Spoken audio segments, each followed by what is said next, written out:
J'ai décidé ça parce que ça me semble tellement important. C'est un message de partage, un message d'espoir, et puis d'aller à la rencontre des aînés qui sont un petit peu isolés, seuls, certes bien entourés parce que cette EHPAD est tout à fait remarquable, ils sont coucounés et choyés, mais je veux dire aller à leur rencontre, c'est aussi aller à ma propre rencontre aussi. Donc j'aimerais bien, moi, si plus tard je suis dans un EHPAD, que l'on s'occupe de moi et que l'on s'intéresse à moi. Ce n'est pas parce que je n'ai plus toute ma tête ou que je n'aurai plus toute ma tête ou que je ne serai plus en possession de tous mes moyens, eh bien de s'occuper des autres, c'est ça qui est important.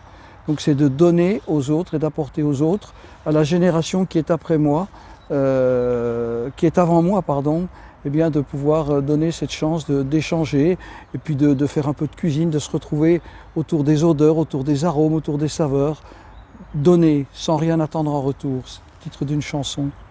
Cette rencontre se transforme, je dirais, en véritable plaisir. J'ai découvert des choses absolument exceptionnelles. J'étais venu avec aucun scénario en tête et puis je me suis aperçu qu'en faisant du direct, on allait toucher le cœur de cible.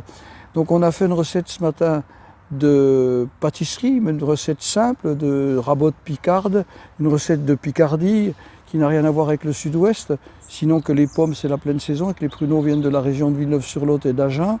Donc je voulais partager avec eux une recette un petit peu inattendue, mais qui leur rappelait aussi leur enfance, les odeurs d'une pomme qui cuit au four dans une pâte feuilletée. Et ça, c'est évocateur et c'est bourré de symboles. Et je crois que c'est important aussi de ramener ces choses-là à l'évidence. Et à mes enfants et à nos enfants, je leur dis ne soyez pas insensibles et ne soyez pas égoïstes. Les anciens, ça se respecte.